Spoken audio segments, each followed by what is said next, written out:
Mal du Canada. Une émission à ne pas manquer. Promenade dans le temps, mardi 19h30 sur TV Rogers.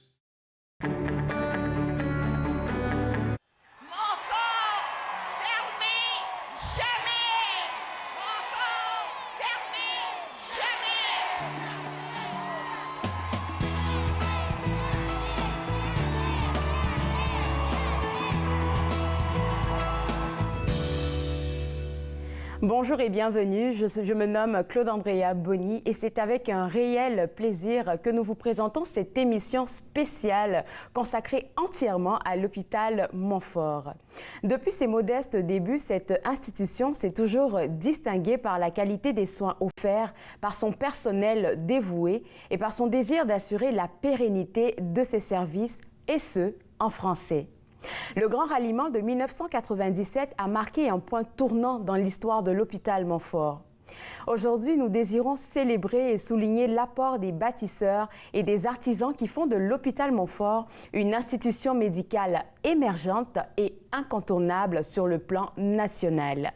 Pour mieux comprendre comment se démarque l'hôpital Montfort, on doit nécessairement faire un retour en arrière et revisiter ses modestes débuts. Qui de mieux que Michel Prévost pour faire le point sur cette histoire passionnante? Michel, merci d'avoir accepté de refaire l'histoire de l'hôpital Montfort avec nous et je pense que tu as 3 points importants à partager avec nos téléspectateurs. Ben, tout à fait, parce que si on a eu la grande journée du 22 mars 1997, c'est qu'il y a eu toute une préparation avant. Et ce que j'aimerais faire ensemble aujourd'hui, c'est d'aller finalement aux sources. Comment est-ce qu'on en est venu à la décision de fermer l'hôpital Montfort et d'organiser cette grande rencontre du 22 mars? Parce que il faut s'imaginer qu'à l'époque, là, il n'y a pas encore de médias sociaux. C'était pas évident là, d'organiser une grande rencontre qui allait quand même joindre là, 10 000 personnes qui se sont déplacées au centre municipal. Alors là, il y a eu des gens qui ont travaillé très, très fort pour préparer tout ça. Mais ce que j'aimerais voir avec toi, c'est vraiment qui a décidé un jour qu'on fermerait l'hôpital Montfort. Ça s'est pas fait là du jour au lendemain. Alors là, le premier volet que tu as voulu qu'on discute, c'est vraiment l'élection du conservateur Mike Harris. Et puis, je pense que c'est de là que tout est parti. Oui, je pense que je vais rappeler des mauvais souvenirs à plusieurs personnes, mais il faut revenir aux élections du 26 juin 1995. C'est là que Mike Harris, gouvernement conservateur, va défaire le gouvernement de M. Bob Rae, qui était très, très impopulaire. Alors, M. Harris est élu très majoritairement. Alors, il a un mandat très fort et ils avaient un slogan, vous l'avez peut-être oublié, mais ça va vite vous revenir à l'esprit. C'était la fameuse révolution du bon sens. Alors, qu'est-ce que c'était pour les conservateurs, pour M. Harris, la révolution du bon sens? Ben, c'était d'effectuer des coupes, des réformes dans le domaine de l'éducation, par exemple, abolir la 13e année. Ensuite, des coupes dans l'assistance sociale. On a coupé 22% à cette époque-là. Et un dernier grand volet qui va être lié avec l'hôpital Montfort, c'était aussi de restructurer les services de santé. Alors, bien sûr, d'une part, on coupe dans les services, mais il y avait un bonbon au bout de ça, c'était de réduire les impôts de 30%. Alors voilà, en 2 mots, là, le programme de Monsieur Harris.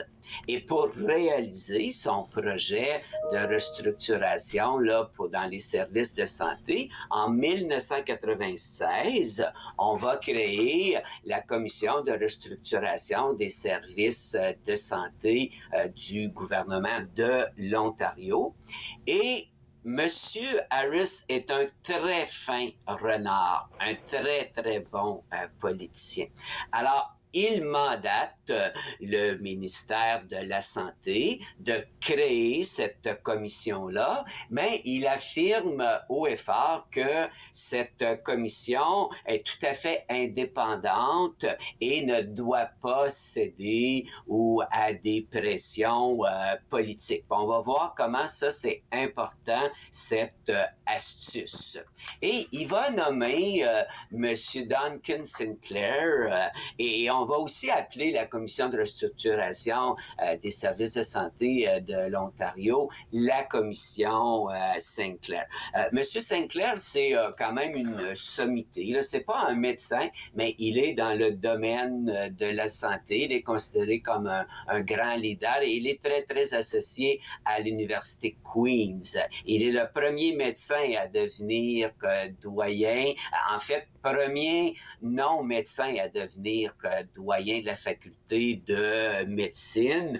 Et en 2015, il est en fait intronisé au temple de la renommée médicale canadienne. Alors, il y a quand même, encore une fois, M. Harris n'est pas allé chercher quelqu'un d'inconnu. Il est allé chercher un leader de la communauté et on peut dire que tout ça est pensé. Et ce qui est intéressant, je vais citer Michel Gratton. Je trouve qu'il résume très, très bien cette commission, son mandat. Il dit, et je cite le mot à mot, « Le rouleau compresseur fossoyeur d'hôpitaux traverse l'Ontario sans brancher comme un gigantesque robot téléguidé et programmé, faisant en sorte que le peuple ne puisse rien faire de suffisant fort pour arrêter sa marche inexorable vers ce qu'on osait appeler la réforme du service, du système de santé. » Là, alors, Michel, il va nous rester 7 minutes là et oui. Je comprends bien ton deuxième volet où est-ce que tu nous parles de cette fameuse commission qui, on va dire, par le bas là, ça mijotait quelque chose d'autre. Ah, tout à fait. Et c'est là que le 24 février 1997, il y a une demi-douzaine de cadres de l'hôpital Montfort, dont Gérard Savoie, qui est le président-directeur général de l'hôpital Montfort, et Madame Michelle de Courville-Nicole, qui est la présidente du conseil d'administration, sont convoqués dans un hôtel, l'hôtel Western à Ottawa, puisque la commission, M. Sinclair est à Ottawa pour parler de la restructuration des hôpitaux à Ottawa. Et là, il n'y a pas eu de fuite. En tout cas, s'il y en a eu, Montfort ne sont pas au courant. Alors, on est quand même inquiet. On veut voir ce qui va se passer. Mais là, ça va être la surprise. C'est l'annonce par la commission de la fermeture de l'hôpital Montfort et de sa fusion avec un autre hôpital et de devenir bilingue. Et l'odieux, moi, ça m'a beaucoup choqué en apprenant ça. Tout ça s'est fait en anglais seulement. Alors, on vient annoncer aux francophones qu'on ferme leur hôpital et on le fait en anglais. Parce que l'hôpital Montfort, c'est une institution pour les Franco-Ontariens. C'est un hôpital qui a été créé en 1953 par les frères Montfortin et aussi, bien sûr, les filles de la sagesse. Et c'est vraiment un hôpital fort pour les Franco-Ontariens, mais aussi, c'est le seul hôpital francophone universitaire de l'Ontario et de l'ouest du Québec. Alors, on peut s'imaginer le choc. Et quand on analyse tout ça, et ça, on le doit à Michel Gratton, qui a publié ce magnifique livre-là, Montfort, vraiment Montfort, la lutte d'un peuple. Et c'est là qu'on a toute la chronologie de ce qui s'est passé. Et ce que ça nous démontre, c'est qu'il y a eu un réveil immédiat. Dès l'annonce, le journal Le Droit lance une campagne. On lance une pétition et en quelques jours, cette pétition-là va recueillir 130 000 personnes et on fait l'annonce et quelques jours dans le droit à la une, on a le curé Fredette et par le pur de hasard, c'est mon petit cousin. Alors, Jean-Pierre Fredette est le premier en chair à inviter les gens à signer. Il fait la une du droit. Et c'est là qu'on a vu qu'il y aurait un mouvement. Et c'est incroyable. Quelques jours après, on va créer le 26 février SOS Montfort. Et là, on a eu l'excellente idée d'aller chercher Gisèle Lalonde, l'ancienne mairesse de Vanier, celle aussi qui avait créé l'Association française des municipalités de l'Ontario. Je sais que Ginette Gratton va parler de Madame Lalonde, mais ça a été un coup de maître d'aller nommer cette porte-parole extraordinaire, mais aussi on est allé chercher des gens comme Michel Gratton, qui a été un peu, on peut dire, tous les communications, parce que il fallait mobiliser très, très rapidement les gens. On est allé aussi chercher tous les gens de la communauté et très rapidement, on a eu cette idée d'organiser une rencontre monstre au centre municipal d'Ottawa. Et on avait un objectif de 10 000 personnes. Et après qu'on a lancé ça, on a eu un petit peu de doute. On disait, est-ce qu'on va être capable d'aller mobiliser 10 000 personnes? Mais comme on avait des gens très bien organisés, qui avaient l'appui des députés de l'époque, mais aussi on est allé chercher Jean-Robert Gauthier, un autre éminent franco-ontarien. Il était très, très malade, mais il a embarqué. Il a dit, moi, je vais être présent au parc Lansdowne. Et je vous dirais un autre des bons coup de ce comité SOS Montfort, c'est d'aller vers les écoles. On est allé voir, par exemple, Alain Vachon, qui était le président de l'Association des étudiants de la cité collégiale, la cité aujourd'hui.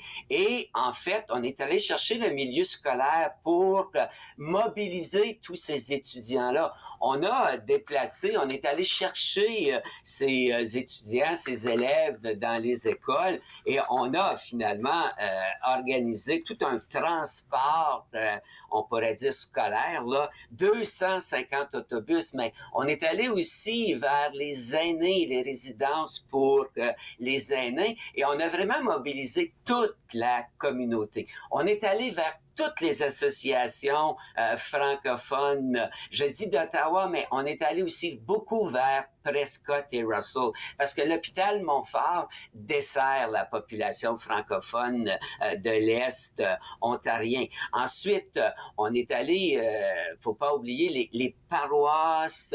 Je vous ai parlé du curé Jean-Pierre Fredette tantôt, mais Monseigneur Gervais aussi, l'archevêque catholique, est embarqué. Et je m'en voudrais d'oublier quelqu'un qui a joué un rôle très important, c'est Lucien Bouchard. Monsieur Bouchard, qui était premier ministre de l'époque, est intervenu très rapidement en faveur de Montfort. Et c'est là que la question est devenue nationale. Et j'ai une citation encore de Michel Gratton qui reflète bien. Il dit, c'est l'intervention de Monsieur Bouchard dès la première semaine de la fermeture, qui a fait toute la différence et qui en a fait une cause nationale. Et M. Bouchard a rencontré M. Harris, et devinez ce que M. Harris lui a dit. Mais je suis désolé, la commission est indépendante. Je ne peux pas rien faire pour arrêter la fermeture de l'hôpital Montfort. Alors, quand je vous disais au début là, que M. Harris était un fin renard, c'est comme si lui, au départ, c'est pas lui qui avait créé cette commission-là et c'est pas lui qui avait fait sa campagne sur cette fameuse révolution du bon sens. Merci beaucoup. J'aurais aimé vous nommer des noms. Le temps est terminé. terminé, ça. mais il faut rendre hommage à toutes ces personnes-là qui ont rendu possible ce grand rassemblement du 22 mars 1997. Merci beaucoup, Michel, pour ce cours d'histoire-là. J'ai super apprécié et puis au plaisir de se reparler une prochaine fois. Merci et bravo pour tout ce qui s'est passé et longue vie à Montfort. Longue vie à Montfort. Alors, comme Michel vient de le mentionner, il y a plusieurs personnes qui ont vraiment appuyé ce mouvement-là. Et parmi ces personnes-là, j'aimerais vous parler de cette femme déterminée et inarrêtable, Madame Gisèle Lalonde, qui était au cœur même du grand ralliement de 1997 SOS Montfort. Sa feuille de route est impressionnante et pour nous en parler, qui de mieux qu'une personne qui la connaît très bien, notre belle Ginette Gratton. Alors Ginette, dis-moi, qu'est-ce que tu pourrais nous dire sur Madame Lalonde?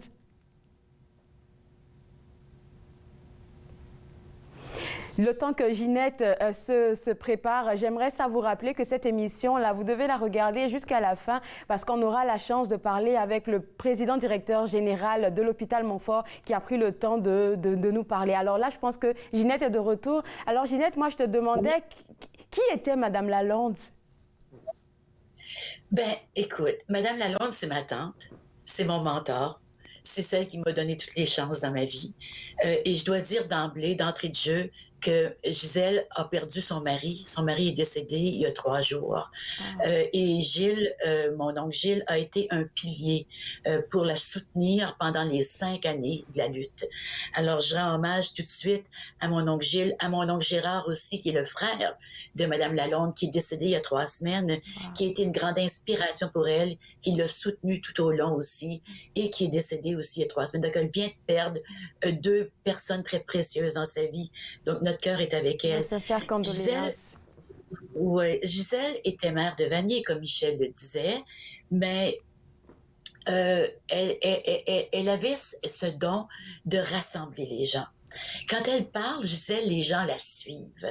Elle parle un langage que tout le monde comprend, puis elle n'a pas peur de ses idées, elle n'a jamais eu peur de s'affirmer et d'assumer sa francophonie et son leadership. Donc, comme mère de Vanier, c'était tout de suite un élément très important dans le choix de Gisèle, parce que Montfort, c'est une institution francophone, mais Montfort a été payé en grande partie par les gens d'Eastview lors de sa fondation, Vanier. Ça a été créé avec notre argent. Je me souviendrai toujours du 25 février quand elle m'avait appelé le matin, parce que je l'ai toujours accompagnée tout le temps de sa vie. Souvent, puis elle me disait, ben ils vont fermer. Puis moi, tout ce que je pouvais dire, c'est, mais voyons, ça se peut pas qu'ils ferment Montfort. Donc, elle dit, on va faire une conférence de presse demain parce qu'ils m'ont demandé de faire une conférence de presse demain. Il y avait un groupe qui s'était rassemblé avec Maureen Bélanger, il y avait la Fondation Montfort, il y avait Christine Sigouin, Christine n'était peut-être pas là, c'était pas, mais il y avait Madeleine Meyer. Donc, les gens s'étaient rassemblés et lui avaient demandé de faire une conférence de presse. Donc, avec elle, moi et elle, on a écrit le texte et c'est là qu'on a sorti Montfort fermé jamais. Donc, ensuite, c'est devenu SOS Montfort. Et je pense que c'est Jean Côté qui avait trouvé l'expression SOS Montfort. À ce moment-là, ma tante voulait que je travaille avec elle, mais moi, je suis pas capable de soutenir des luttes pendant si longtemps. Puis je prévoyais ça allait être une longue lutte. J'avais fait la lutte pour la gestion scolaire. J'ai dit, pourquoi vous ne demandez pas à Michel, mon frère? Michel est un stratège incroyable.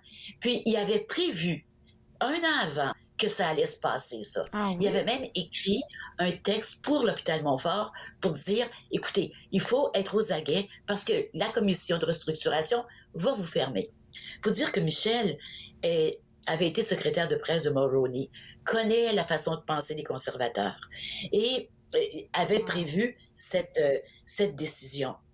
Donc, c'est comme ça que Michel est entré dans le portrait. Gisèle connaît la communauté, connaît Vanier, a un amour pour Vanier, avait un amour pour l'hôpital Montfort et cette grande passion pour la francophonie.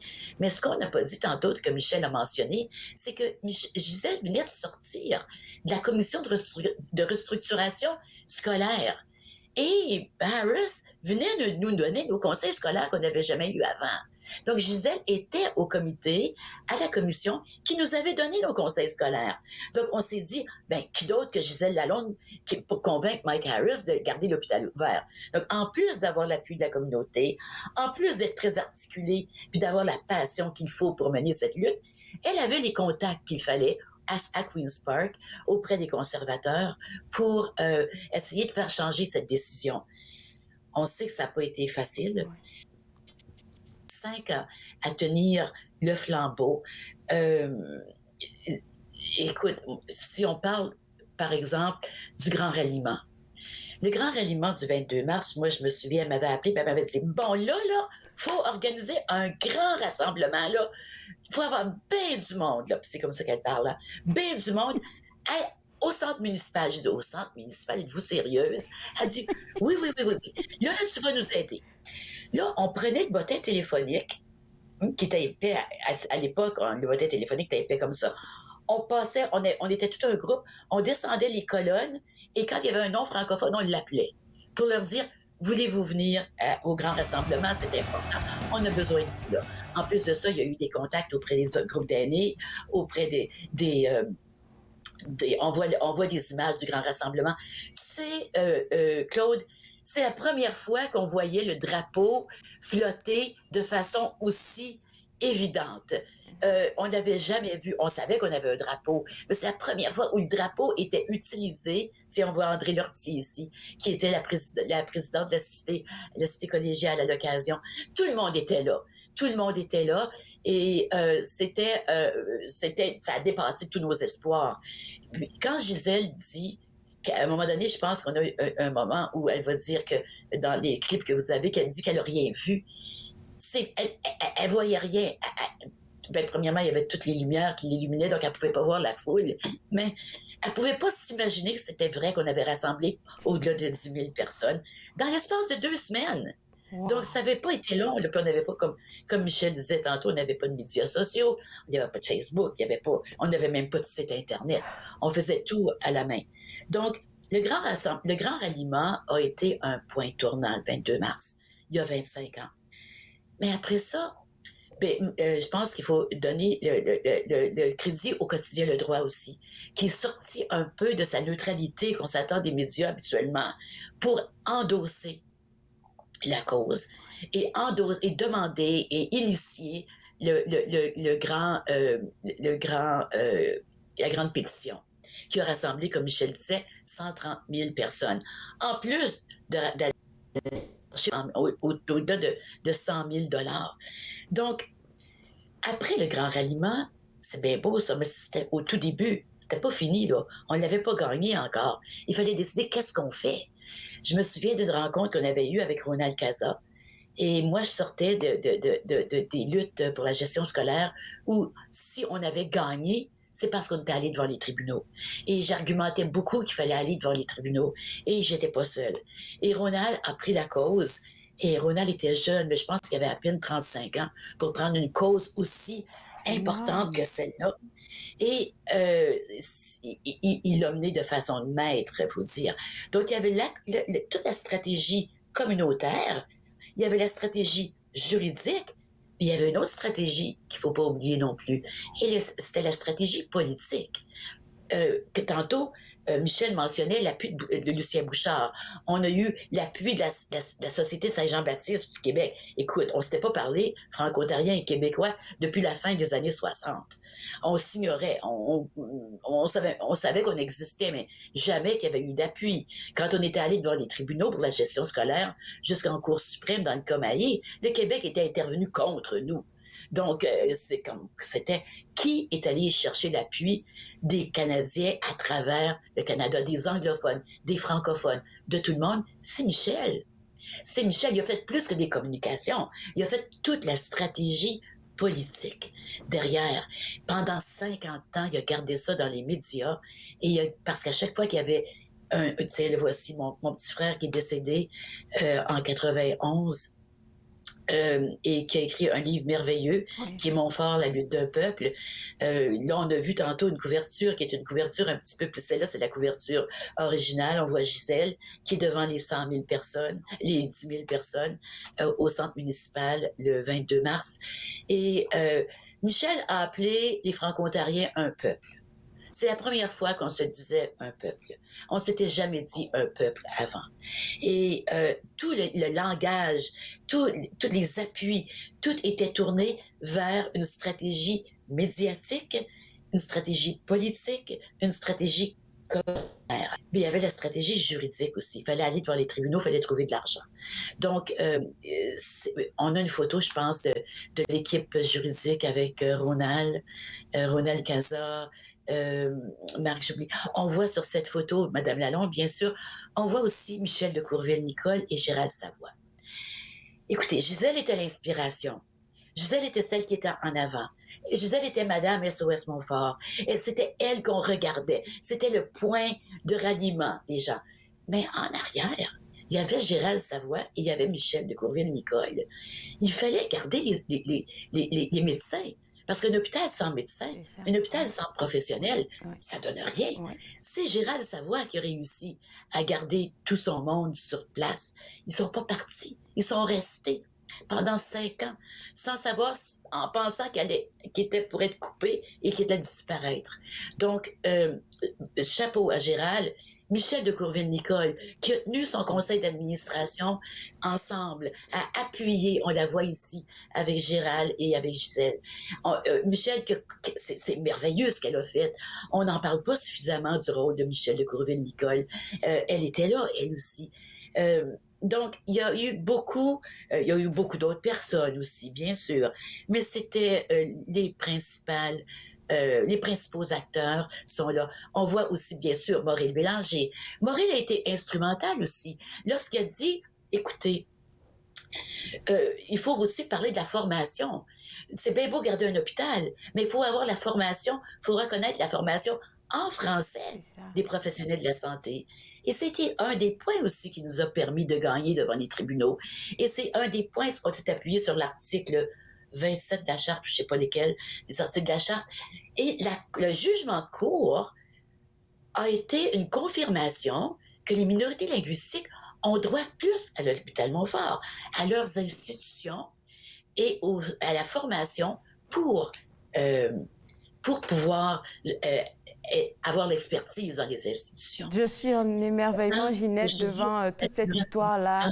On voit le leadership de la francophonie, on voit... Et puis, Madame Lalonde, elle est tellement inspirante. Là. Et puis, je pense direct, là, on est dans le mois de mars, le mois de la femme. Là, c'est comme... Ça donne du boost peut-être à toutes les femmes.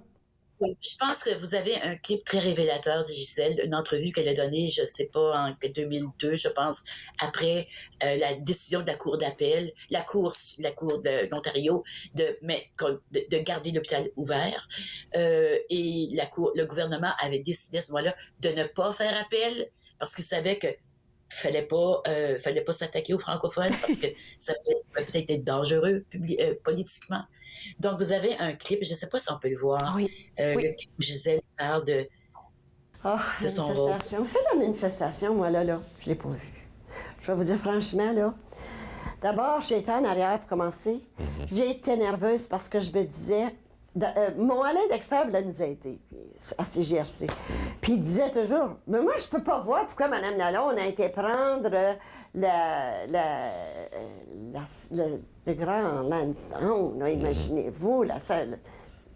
L'Arena municipale, c'était immense, hein? C'était 10 000 personnes. C'est ça. Alors, comment ça capte ça avant pas les Franco-Ontariens, ça se bouge pas, ça grouille pas. Mais il voulait nous aider, je le sais, je le connais, Alain, mais moi, je me disais, mais s'il fallait que nos Franco-Ontariens viennent pas, parce qu'on a déjà vu que... Puis là, si on avait eu même 3 000, là, c'était un fiasco. Là, Toronto aurait vu de nous autres. Quelle force! Un dernier mot sur Gisèle, Ginette? Toronto a toujours été très important pour Gisèle dans toute sa carrière. C'était très important de démontrer à Toronto qu'on était debout, les francophones. Et Gisèle, est-ce qu'on peut jouer le dernier clip que vous avez où elle dit qu'elle va mourir debout? Mais je veux juste vous dire que quand on défend des causes, et ce sont toujours des causes que j'ai défendues, on pense aux gens qu'on défend et on ne peut pas faire autrement qu'être passionné. Alors, on est passionné, mais il faut quand même garder un certain raisonnement. Et je pense que j'ai toujours essayé de faire ça. Et je pense que c'est toujours avec cœur, puis avec toute mon énergie que je vais le faire jusqu'à la fin. Je dis toujours que je vais mourir avec soit le drapeau franco-ontarien dans la main, mais je vais mourir debout. Wow, c'est incroyable. Aujourd'hui, elle est dans un centre de soins de longue durée, mais mentalement, elle est toute là. Elle va, bien sûr, elle va mourir debout. Et nous aussi, on est tous debout, les Franco-Ontariens, aujourd'hui, grâce à elle. Merci. Et pour moi, c'est un bonheur de dire qu'elle a été mon mentor, qu'elle est ma tante et que je l'aime du plus profond de mon cœur. Merci beaucoup, Ginette, pour tous ces bons mots. Et puis, au plaisir de se parler une prochaine fois. On va continuer avec nos invités de cette journée spéciale. Et cette fois-ci, on va parler avec... Depuis son entrée en fonction en 2010, en tant que président-directeur général, le docteur Bernard Leduc a pris en main la destinée de l'hôpital Montfort. Malgré son horaire très chargé, il a accepté de partager avec nous sa passion pour son travail et pour l'institution qu'il représente. Alors, Monsieur Leduc, vraiment encore une fois, on veut vous remercier d'avoir pris le temps de discuter avec nous. Et la première question que j'ai envie de vous poser est celle de savoir votre regard à vous sur le SOS Montfort. Ben, écoutez, la crise Montfort a été un événement très important, évidemment marquant pour la communauté francophone. Et l'importance du mouvement SOS Montfort est significative. Je pense qu'on ne peut pas minimiser l'impact que l'appui de la communauté a donné à cette cause importante là, de préserver le seul hôpital francophone d'enseignement en Ontario, et puis les retombées qu'on peut constater maintenant 25 ans passés. Et je salue à ce moment-là le leadership des gens impliqués à l'époque, en particulier celui évidemment de Gisèle Lalonde, mais tous les artisans de ce grand mouvement populaire. Écoutez, ça fait, on va dire, plusieurs années que vous êtes en fonction, docteur Leduc. Et puis moi, je me dis, veux pas, j'ai l'habitude de recevoir des gens de votre hôpital ici sur le plateau. Et puis à chaque fois, on sent un sentiment d'appartenance là qui est très, très, très fort. Alors vous, quand vous avez pris les rênes de l'hôpital Montfort, c'était quoi votre vision? La vision, ça a toujours été, évidemment, puis étant donné que moi, quand j'ai pris les règnes de l'hôpital, on faisait à ce moment-là, on terminait la construction là, de ce qu'on appelle affectueusement le nouveau Montfort. Et on était pour embaucher beaucoup de nouveaux employés, puis tout ça. Et c'était une partie importante de préserver justement ce sentiment familial-là, ce sentiment d'appartenance. Et c'est très important pour moi. Je participe à la plupart des orientations générales des nouveaux employés, de transmettre que oui, ils ont un travail, on est heureux qu'ils nous aient choisis comme organisation pour venir exercer leur talent, mais que c'était plus qu'un hôpital, même si la mission d'un hôpital est très noble, mais qui se joigne aussi à une institution importante pour la communauté francophone de l'Ontario qui vit en situation minoritaire. Si on essayait de partager aux gens qui nous regardent la mission ou les missions même que l'hôpital Montfort se donne jusqu'à date. Mais c'est-à-dire, notre mission, c'est de donner des services exemplaires centrés sur la personne. Donc, et pour y arriver, évidemment, on a besoin d'avoir du personnel et des gens engagés qui partagent les valeurs de l'hôpital. Étant un hôpital d'enseignement et de recherche, donc, et officiellement reconnu par le gouvernement de l'Ontario depuis 2013, on a évidemment 3 grandes missions qui sont une mission de service, donc donner des soins, évidemment, de la meilleure qualité puis avec une expérience extraordinaire. Des soins sécuritaires, on a une mission d'éducation, de former la relève du futur, et on a aussi une mission de recherche, de créer des connaissances. Le volet éducation m'intéresse beaucoup parce que je peux le constater. Si les gens vont voir sur Google, là, s'ils tapent juste Hôpital Montfort, on dira que c'est l'hôpital universitaire francophone de l'Ontario. Et j'appuie bien sûr francophone parce que ça joue une grosse partition pour la relève de demain. Oui, absolument. Alors, il n'y en a seulement qu'un reconnu par le gouvernement de l'Ontario comme hôpital universitaire francophone. Avec ça vient évidemment de grandes obligations. Et parmi le mandat qui nous a été donné par le gouvernement de l'Ontario, c'est d'appuyer les travailleurs de la santé partout en Ontario, les travailleurs de la santé francophones, et d'appuyer la communauté aussi au niveau de l'accès aux services de santé en français. Il faut quand même mentionner que, évidemment, on a des ressources limitées. On sait que la demande est très importante, puis qu'il y a des attentes énormes de la communauté. Donc, on fait notre effort de pouvoir y répondre. Et on travaille avec le gouvernement afin de trouver des moyens là, de pouvoir en faire plus, en particulier après 2 années là, de se battre contre le virus. On vient de parler du volet universitaire. On n'aimerait pas oublier le fait de mentionner aussi le volet recherche qui est très important de votre côté. Oui, alors on a créé en 2015 l'Institut du savoir Montfort qui voit aussi au développement professionnel continu de nos employés, à tout le volet de coordination au niveau de notre rôle et notre mission d'enseignement, mais aussi le volet de l'Institut de recherche associé à l'hôpital Montfort. Qui se spécialise évidemment sur une recherche au niveau des impacts de la santé sur la population francophone qui vit en situation minoritaire, aussi sur l'organisation du système de santé et qui a un volet particulier de faire une analyse dans cette complémentarité qu'on voit souvent, mais qui est peu étudiée entre la santé mentale et la santé physique. Définitivement. Et quand vous parlez de ça, ça me rappelle qu'en 2019, si je ne m'abuse, j'ai participé aux entretiens Montfort, qui est vraiment quelque chose que la communauté francophone adore parce que, en plus de rencontrer ces chercheurs-là, on a la capacité de leur poser des questions qu'ils vont essayer d'utiliser pour ajuster leurs recherches. Donc, c'est-à-dire que l'hôpital Montfort, l'Institut du savoir Montfort, vous êtes vraiment à l'écoute de la communauté. Autant la communauté a été là pour nous, autant notre rôle maintenant, c'est d'appuyer la communauté. Malheureusement, avec la pandémie, on a dû mettre de côté certaines des activités parce qu'on a eu besoin de mobiliser toutes les ressources pour aller au combat. Puis ça fait maintenant plus de 24 mois effectivement que ça dure. Mais on espère dans un avenir approché avec ce qu'on espère être un peu une diminution de l'activité du coronavirus, de pouvoir reprendre ces activités-là qui sont importantes pour l'hôpital.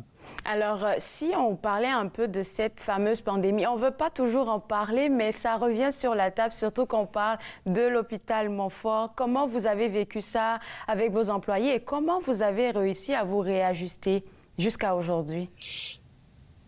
Ça a été, premièrement, encore là, le chapeau, je dois le lever tous les employés de l'hôpital, que ce soit les leaders ou les gens qui sont sur le terrain ou qui appuient les gens qui sont sur le terrain parce que, évidemment, la menace était réelle, était fréquente et chacune des vagues a apporté un peu sa saveur. Oui.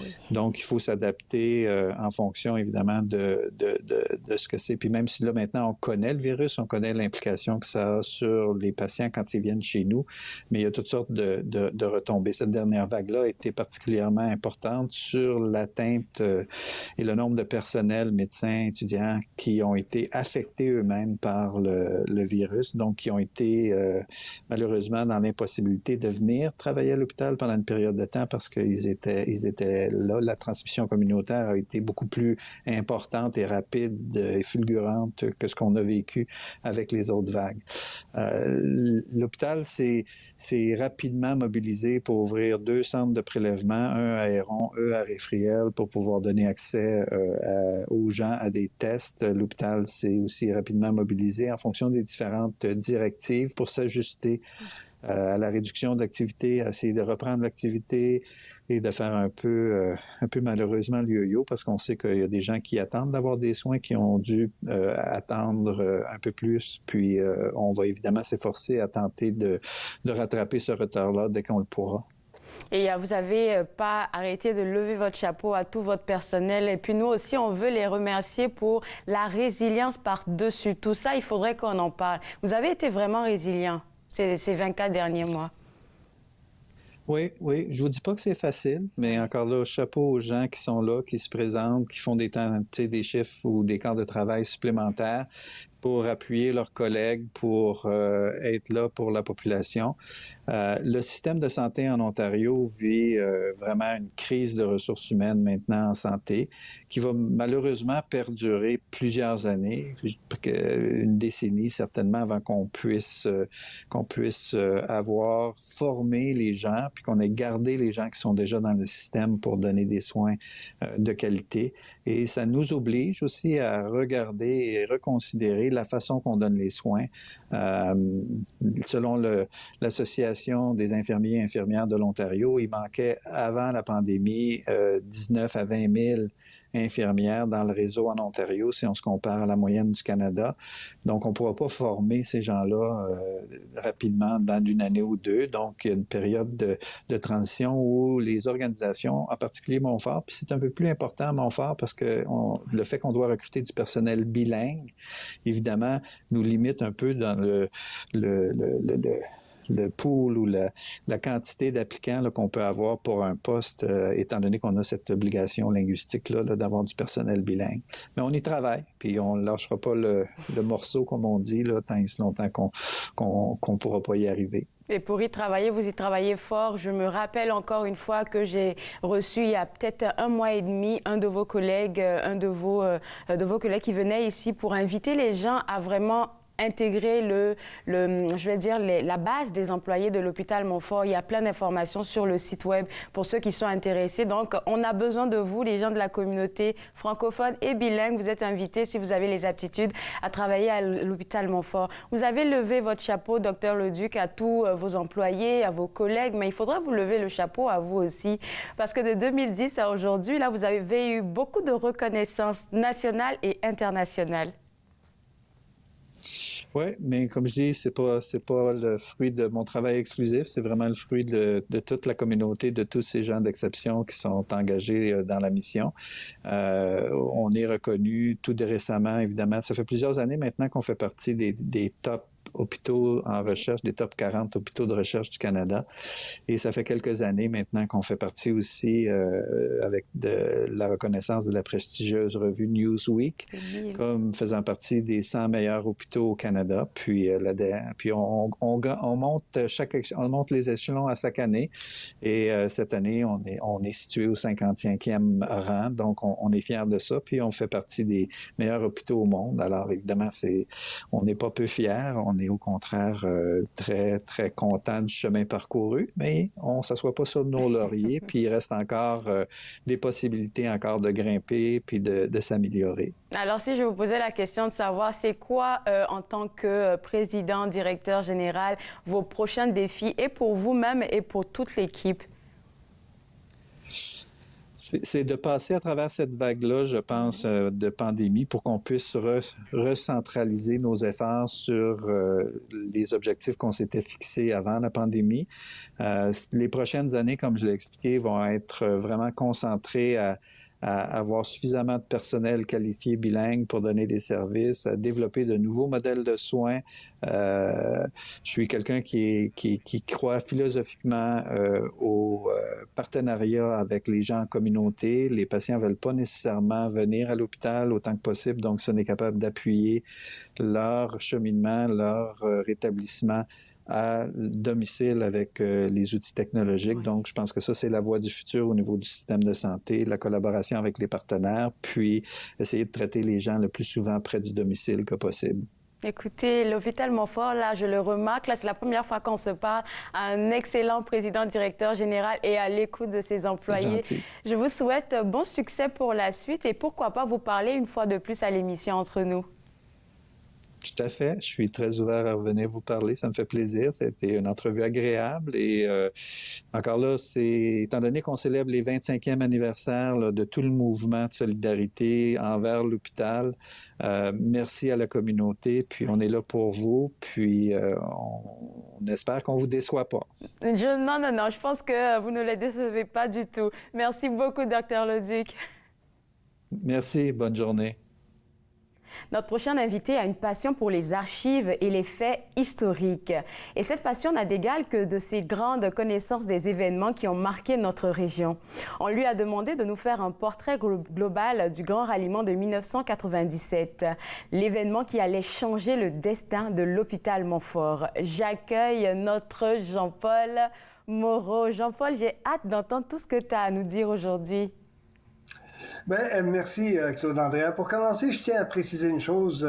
C'est beaucoup d'honneur que vous me faites de m'inviter pour cette émission parce qu'évidemment, être en compagnie de Ginette, en compagnie de Bernard Leduc et en compagnie de Michel Prévost, je trouve que c'est très intéressant. Ça nous donne une perspective intéressante. Mon apport, s'il est suffisamment important, mon apport, je voudrais, comment dirais-je, établir des liens dans l'histoire et dans notre histoire en tant que telle. Je pense qu'on ne fait pas ça assez souvent et je pense que ça a toute sa valeur en tant que telle. Et d'un point de vue, évidemment, même si je suis pas sociologue d'aucune façon, je suis historien et archiviste avant tout, mais je trouve qu'il y a quand même des points communs qu'il faut absolument souligné dans notre histoire. Alors donc, on pourrait peut-être aborder cet angle-là des 25 ans du ralliement sous l'angle justement un peu plus sociétal ou sociologique en tant que tel, Claude Andréa.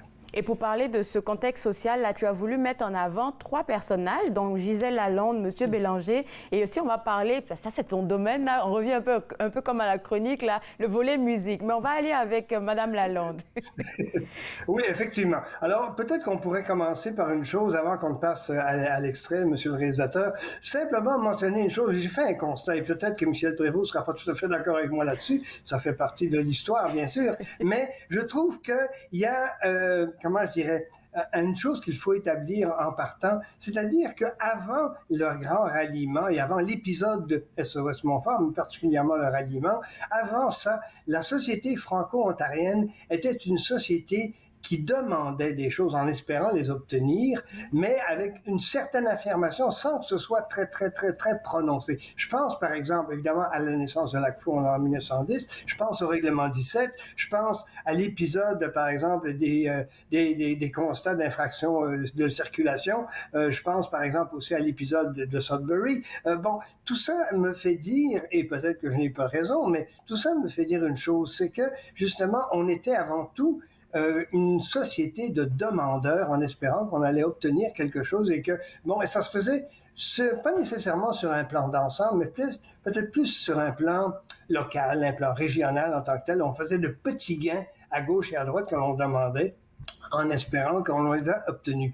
La différence, ensuite, avec Montfort et avec le grand ralliement et tout ce que Michel a expliqué, bien entendu, depuis l'avenue du gouvernement Harris, la différence majeure, et par la suite, évidemment, et c'est ce que vient d'illustrer un tant soit peu le docteur Leduc, c'est justement qu'on est non seulement demandeur, on est non seulement réquisiteur, mais on est aussi affirmateur. Et là, je pense que c'est toute une différence dans l'attitude sociétale de la francophonie ontarienne, c'est-à-dire qu'on a nos institutions, on tient à les garder, comme mentionnait bien sûr Ginette Gratton, mais on tient aussi à affirmer et réaffirmer notre position en tant que telle. Et ça, je pense qu'au niveau sociétal, c'est extrêmement important et c'est comment je dirais, c'est démonstrateur justement d'un changement d'attitude et un changement de mentalité aussi et de deux. Et je pense que ça se reflète justement dans les nouvelles institutions qui ont été créées depuis l'épisode Montfort. Là, il faut aussi mettre ça en perspective, mais je pense qu'effectivement, c'est un changement de mentalité, un changement d'attitude extrêmement important. Et juste pour souligner la chose, c'est le point de départ, bien sûr, on va réécouter encore une fois Gisèle.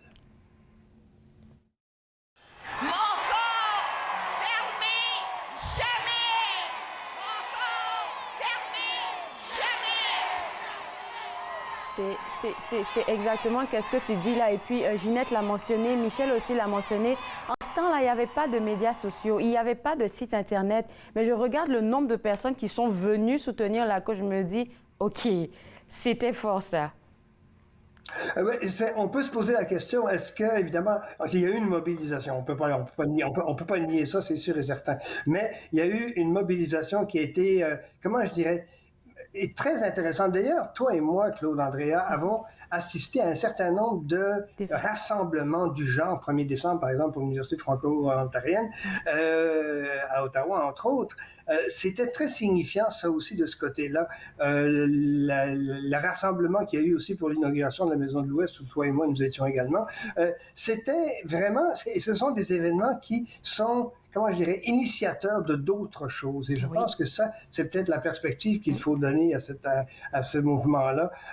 Les rassemblements franco-ontariens ou de la population franco-ontarienne n'ont pas été très nombreux dans l'histoire. Même en 1917, quand on a réclamé les choses, il n'y avait pas de grands rassemblements comme ça, etc. Alors, je ne veux pas revenir sur ce que je disais au départ, mais le signifiant d'un grand rassemblement, c'est l'élan que ça donne vers d'autres choses. Et ça, évidemment, ça a été le premier, et probablement que ce ne sera pas le dernier non plus, parce qu'on a encore beaucoup de choses à réclamer, bien entendu. C'est sûr et certain. Mais je pense qu'il fallait apporter l'autre point que je veux absolument apporter aussi, et Bernard le dit quand on a parlé un tout petit peu, mais je trouve que c'est intéressant de voir qu'à travers notre histoire, les liens qu'il y a eu entre l'hôpital Montfort et l'Université d'Ottawa, c'est extrêmement important. Ça fait longtemps que ça existe. Juste pour ramener quelques points, si mes notes ne me trompent pas, c'est en 1994 aussi qu'il y avait déjà des échanges de savoir entre l'Université d'Ottawa, de savoir et de formation entre l'Université d'Ottawa et Montfort de l'époque, bien entendu. Ça aussi, c'est intéressant à noter. Et, par exemple, le centre de la famille que tout le monde connaît maintenant à Montfort, 1995, ça existait déjà. Donc, il y avait non seulement déjà des liens de savoir, de recherche, jusqu'à un certain point entre l'Université d'Ottawa et Montfort, mais aussi déjà s'établissait à l'époque, en 1995 par exemple, d'un point de vue médical, des liens communautaires aussi, qui ont été renforcés à gauche et à droite, le plus récent ayant été, bien sûr, le centre de santé d'Orléans qui a été inauguré l'année dernière, peut-être, si je me trompe pas. Alors donc, ces mouvements-là ont été aussi générés et sont venus justement de cet élan du grand ralliement. Et moi, j'aime ça faire ce genre de lien-là parce qu'on voit tout de suite, on se trace tout de suite dans la perspective des choses à ce moment-là. On a une image, par exemple, justement, de l'aspect sociétal, le rassemblement. Ginette parlait du drapeau, etc. Moi, je parle des gens aussi. Si on regarde les photos de l'époque, et Michel Prévost sera d'accord avec moi, si on regarde les gens de l'époque et ces photos-là, on remarque qu'il y a des gens de tous âges, de toute provenance, de toute situation sociale aussi. Je pense que ça, c'était aussi très signifiant de ce côté-là. Je suis tellement d'accord avec ce que tu es en train de dire là, parce que moi, je ne l'ai pas vécu, je n'étais pas encore au Canada, mais ça me fait faire un lien direct avec ce qui s'est passé en 2018. Là, j'étais surexcitée comme quelqu'un qui avait bu du sucre toute la journée, parce que l'effervescence qu'il y avait là, c'était incroyable. Et puis des gens de tout âge, comme tu viens de le mentionner là, comme quoi pour dire que les francophones, il ne faut pas aller les chercher. C'est tout ce que je retiens. Absolument, tout à fait. Je pense que si on fait un appel, si on lance le lieu de rassemblement ou l'appel pour le rassemblement, les gens vont répondre facilement, sans aucun doute. Mais il faut quand même pas l'oublier. Inévitablement, le ralliement du 22 mars 97, ça a été un élément déclencheur de ce point de vue-là, et je pense que c'est important. Peut-être qu'on pourrait écouter le deuxième extrait que j'ai choisi, qui est la clip, comme on dit dans le métier, bien sûr, la clip de Maurice Bélanger. J'ai un message en mon nom, au nom de mes collègues Bellemare et Boudria. Dans cette lutte où on voudrait nous victimiser ou nous refusons, dans cette lutte pour garder nos services de santé en français, dans cette noble lutte, le Canada tout entier est avec nous. Ne plions pas les chines. Merci. Quand on parle de l'hôpital universitaire de l'Ontario, là, ça ressemble à ça. Tu l'as mentionné tantôt, le volet éducatif aussi est entré dans la lutte. Tout à fait. Et d'ailleurs, c'est très intéressant parce que Maurice Bélanger, je ne veux pas en mettre plus auquel il a droit, bien sûr, plus d'honneur auquel il a droit, mais tout comme Jean-Robert Gauthier, Maurice Bélanger a été de fort nombreuses causes, partie prenante de fort nombreuses causes pour soutenir bon, le point de vue de la francophonie ontarienne, sans aucun doute, mais je pense aussi de l'aspect communautaire des choses. Moi, je l'ai suivi depuis que je suis à TV Rogers et avant, je l'ai suivi et j'ai pu constater facilement qu'il était, par exemple, je sais pas moi, à l'ouverture d'une organisation, à une soirée de retraite en action, par exemple, ou encore, je sais pas, mon centre Bruyère ou quelque chose du genre, à l'inauguration d'Unique FM, bon, etc., etc. Enfin, c'est très intéressant de voir son implication communautaire et son soutien en tant que, il faut quand même pas l'oublier que c'est un député aussi, et donc son soutien à la communauté, ça c'est extrêmement important, d'autant plus qu'il le faisait en français et chaque fois, et je pourrais compter les discours, parce qu'évidemment, je suis archiviste, alors j'ai une certaine comptabilité des archives, évidemment, et je pourrais compter j'aurais pas assez de mes 10 doigts pour compter le nombre de fois où il a parlé, justement, de la langue française et de son essence même pour l'identité de la communauté franco-ontarienne. Je dis rien de neuf là-dessus, mais il faut faire le constat des choses aussi, et je pense que ça a été un de nos grands défenseurs, entre guillemets, de la langue française, tout comme Jean-Robert Gauthier, bien entendu aussi, il ne faut pas l'oublier, mais sans aucun doute, Maurice Bélanger est important. Ça fait du bien d'avoir ce genre de discussion-là, parce que ça permet aux gens de se rappeler un peu, même moi-même qui n'ai pas été là, je suis comme tout émerveillée en entendant tout ce que vous me dites. Tout à fait. Et puisque le réalisateur me dit qu'on a le temps pour la petite clé de la grenouille, on va l'écouter. C'est aussi très signifiant de l'illustration de Maurice Bélanger. OK. J'ai compté jeudi dernier aux étudiants de la cité collégiale et que j'emprunte à Antonine Maillet, cette grande dame de la francophonie. Je vais parler vite parce que j'ai pas grand temps. Il s'agit de l'histoire de 2 grenouilles qui demeurent sur une ferme et qui, un jour, après la dernière traite, sautent par erreur dans un pot de lait. Et là, nagent et tentent de s'en sortir, mais les parois sont tellement lisses qu'elles n'y parviennent pas. Les heures passent, elles se fatiguent. Vers 1h du matin, la première se laisse aller et elle s'engloutit. Mais l'autre se dit jamais. Puis là, elle se débat, puis elle pirouette, puis elle fait tous les sens, puis les heures passent, puis la noirceur se termine. Et à l'aube, lorsque la fermière arrive, elle voit au fond du pot une grenouille morte. Et l'autre, les pattes croisées, les bras croisés reluisantes, assis sur un tas de beurre.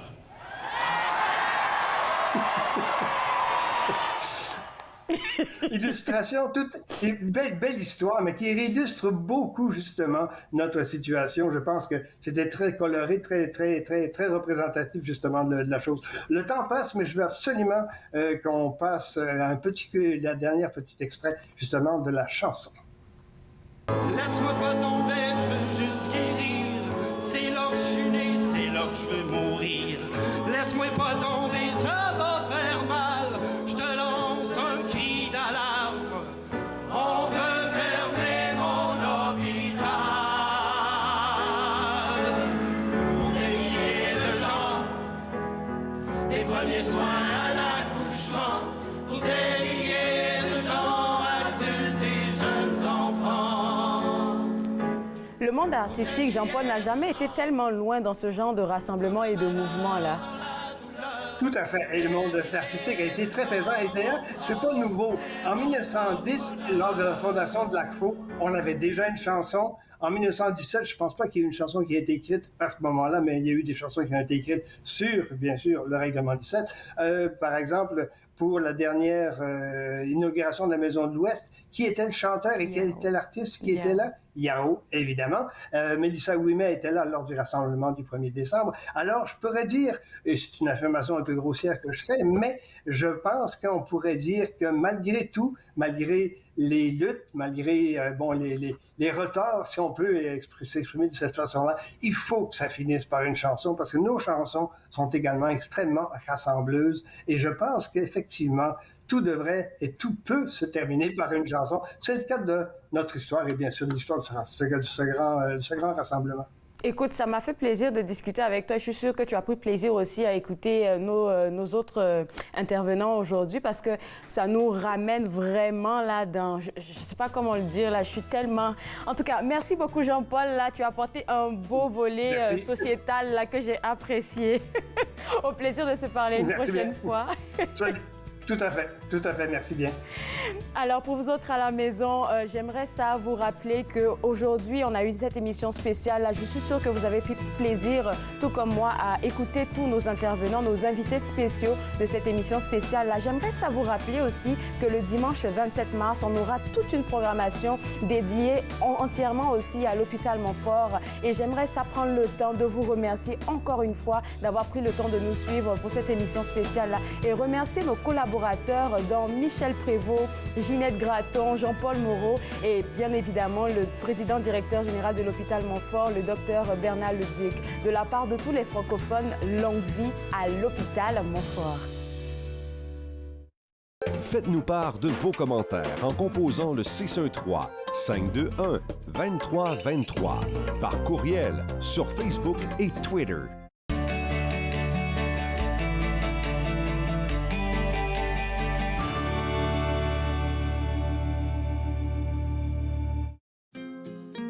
À la prochaine émission, nous allons du côté de la Méditerranée, plus particulièrement en Italie. Nous cuisinerons la pasta alla norma. Bouffe sur la route, dimanche 20h sur TV Rogers. Appel aux étudiants. Omni Television accorde à nouveau des bourses d'études aux étudiants qualifiés poursuivant une carrière dans le journalisme en langue tierce. J'encourage tous les étudiants qui veulent faire une carrière dans le journalisme ethnique d'appliquer pour la bourse d'Omni, parce que l'éducation est l'étape la plus importante pour commencer.